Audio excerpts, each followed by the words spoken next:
Bismillahirrahmanirrahim. Assalamualaikum warahmatullahi wabarakatuh. Bismillah, alhamdulillah, wa syukrulillah, wa ni'matillah, wa la hawla wa la quwwata illa billah. Ashhadu an la ilaha illallah wahdah la syarikalah, wa ashhadu anna Muhammadan abduhu wa rasuluh la nabiyya ba'dah. Amma ba'du.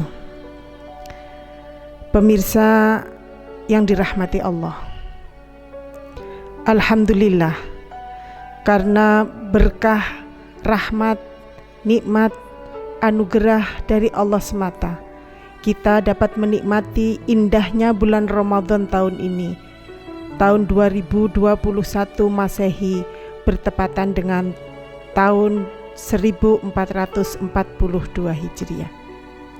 Salawat dan salam semoga tetap terhaturkan kepada Nabi kita, Nabi besar Muhammad sallallahu alaihi wasallam.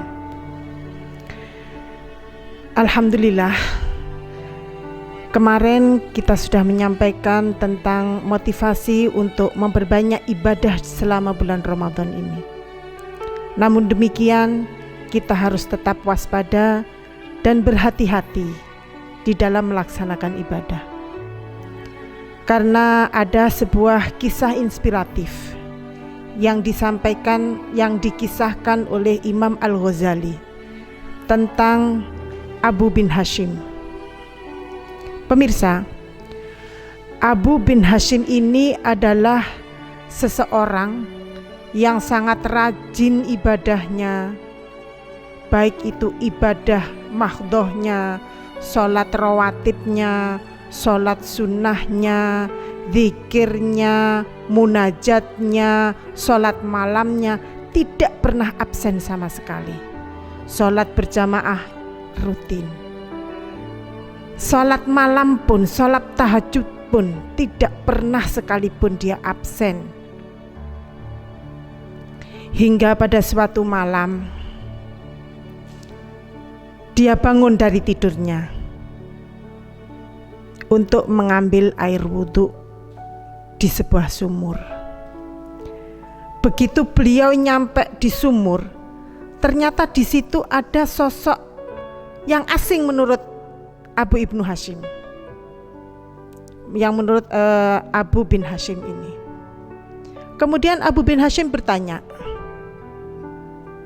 "Siapa penjenengan kok malam-malam di sini? Sementara saya tidak pernah melihat penjenengan." Akhirnya sosok itu menjawab, "Saya adalah malaikat yang diutus oleh Allah untuk mencari hamba-hamba Allah, hamba-hamba pecinta Allah." Wah, Abu bin Hashim ini bangga. Wah, ini pasti saya ini adalah orang yang rajin beribadah. Sholat tahajud saya juga tidak pernah absen. Wah, pasti ini malaikat ini diutus Allah untuk menemui saya. Dengan rasa bangga kemudian Abu bin Hashim ini melihat sesuatu yang dibawa oleh malaikat itu. Dan beliau penasaran, kemudian tanya, "Wahai malaikat, barang apa yang penjenengan bawa itu?"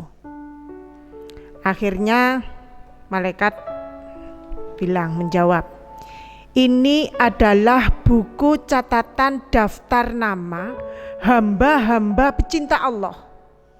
Wah, pasti saya ada di dalamnya.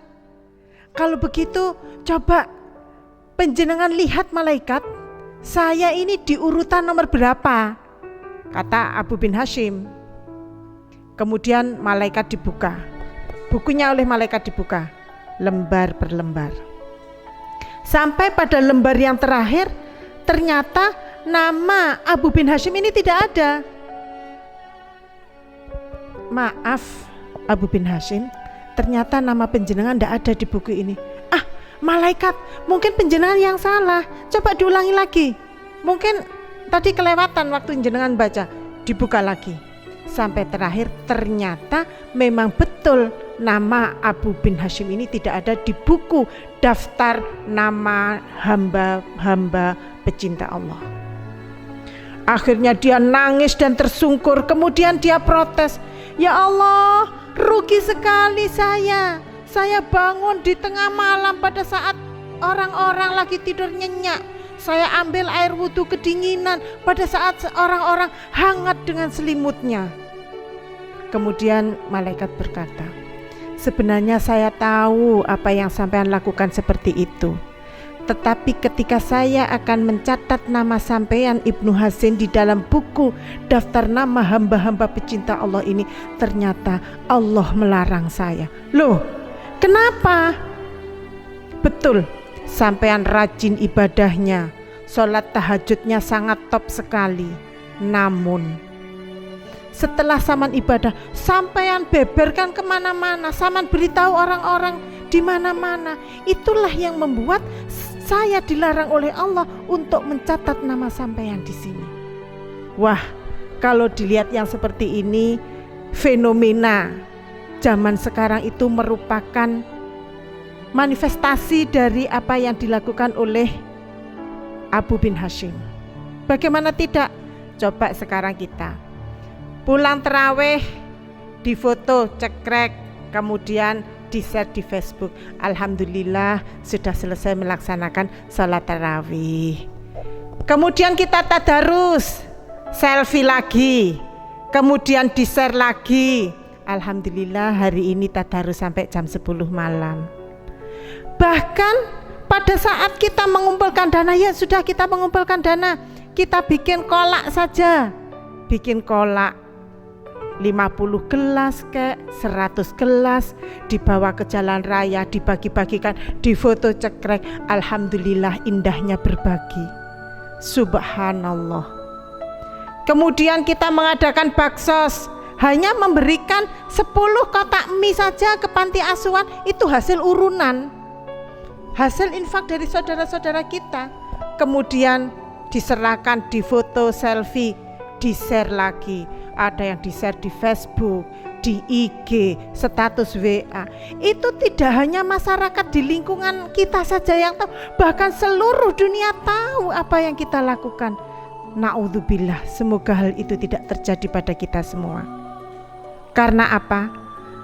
Tidak akan ada artinya kalau kita melakukan sesuatu ibadah meskipun kita tahu, "Faman ya'mal mithqala dzarratin khairan yarah, faman ya'mal mithqala dzarratin syarran yarah."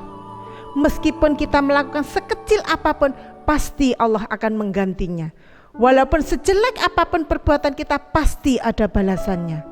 Tetapi ketika kita melakukan suatu kebaikan, ketika kita melakukan suatu ibadah yang baik, dan kemudian kita selfie, kita sharekan, kita tunjukkan kepada orang, maka apa yang kita lakukan itu tidak bernilai apapun, dan hasilnya adalah zong. Na'udzubillah summa na'udzubillah. Oleh karena itu, pemirsa sekalian, ibadah apapun yang kita lakukan, usahakan hanya kita dan Allah yang tahu, agar ibadah itu menjadi betul-betul ibadah kita yang kita persembahkan untuk Allah. Itu yang bisa saya sampaikan untuk pertemuan kali ini. Mungkin ada kekurangannya, kami mohon maaf yang sebesar-besarnya. Akhirul kalam, wallahu muwaffiq ila aqwamit thoriq. Wassalamualaikum warahmatullahi wabarakatuh.